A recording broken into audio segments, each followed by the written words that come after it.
Understood. Here's the outline, sketch for the full video, structured as requested. The seduction of danger approx. 500-800 words. Hook. Why is it that the man who breaks her heart gets a second chance, but the one who cherishes her is ghosted? Start with an emotional pull, stories everyone knows, the woman who left the kind, reliable man for the toxic one. A universal pattern. We say it's irrational, but is it approach? Psychological curiosity triggers. You think you're different? You're not. Highlight the contradiction between what women say they want and what they respond to. Introduce the central thesis.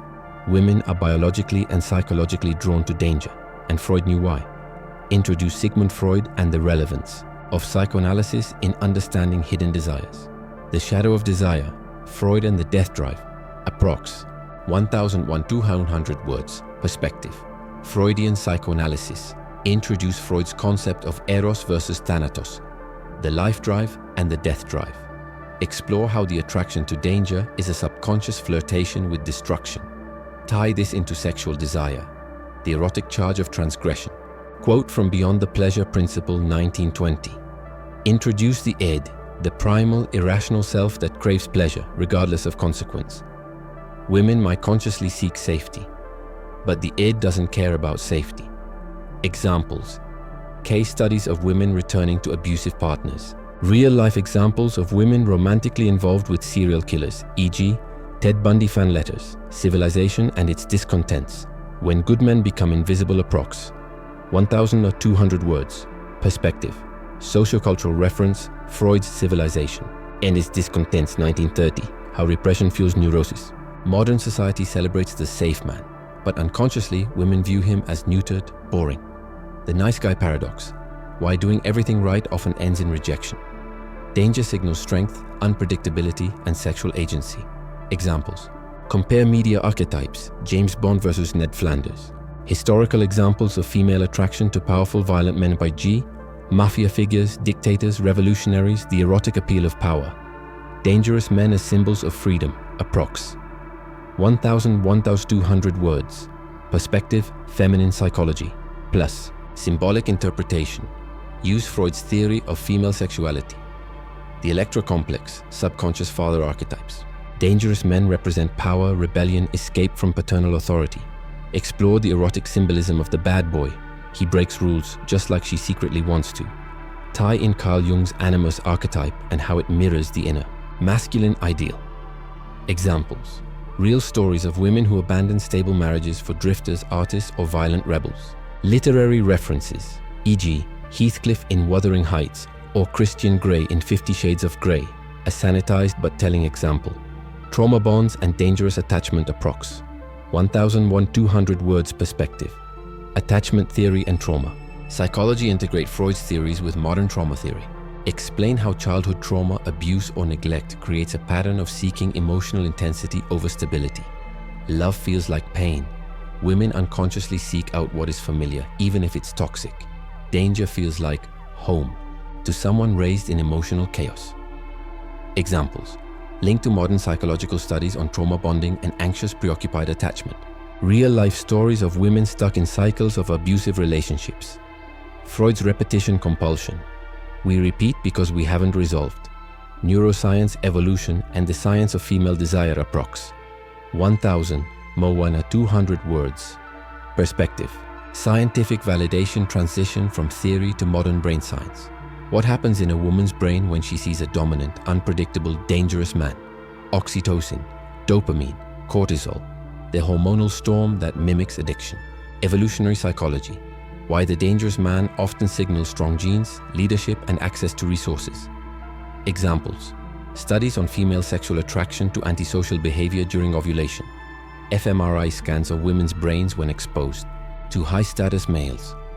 Highlight research from David Buss, Helen Fisher, and other evolutionary psychologists. Recap the full psychological arc. Conclude, women don't choose danger, but they are drawn to it. End with a powerful line. She says she wants love in, but love without danger isn't desire. Absolutely. Here is the introduction to your video, written as you asked, with depth, emotional intelligence, persuasive rhythm, and a psychologically compelling tone. No cliches, no imagine this, just raw, thoughtful narrative crafted to grip the audience from the first line. The seduction of danger. There is a kind of man who ruins her life, and still she waits by the phone. Not once, repeatedly.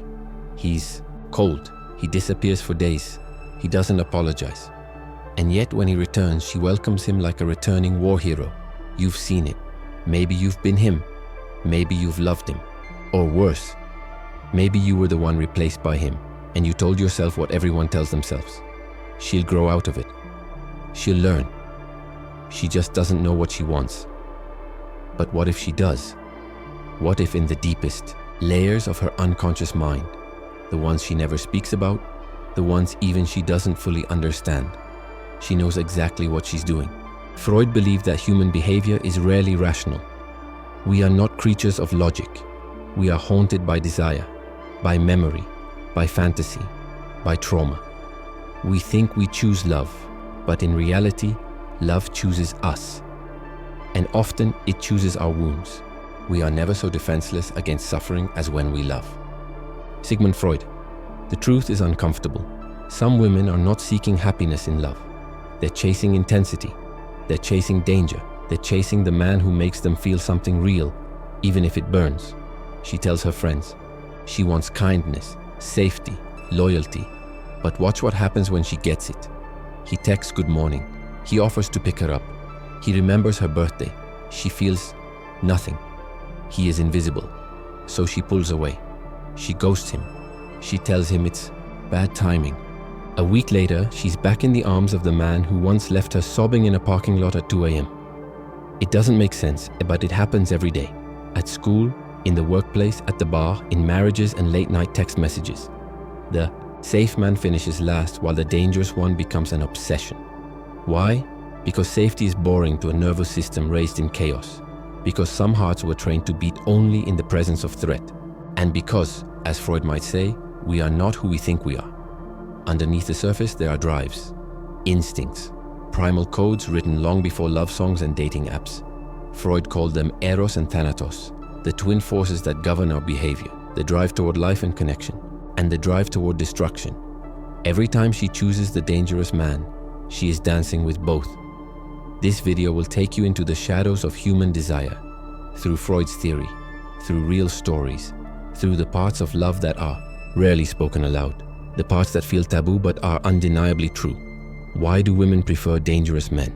Not all do, but enough to make it a pattern. Enough to make it a secret code etched into centuries of poetry, crime scenes, therapy rooms, and whispered conversations among friends. Enough to make it worthy of Freud's attention, and yours are. By the end of this journey, you will never see love the same way again.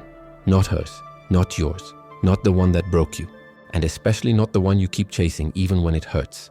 Excellent. Here's Chapter 1, The Shadow of Desire.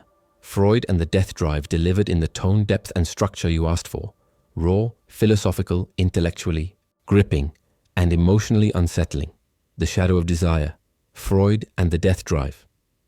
There's a strange ancient truth hiding beneath most of our romantic tragedies. One so uncomfortable that even today people resist naming it. We are not always drawn to what is good for us.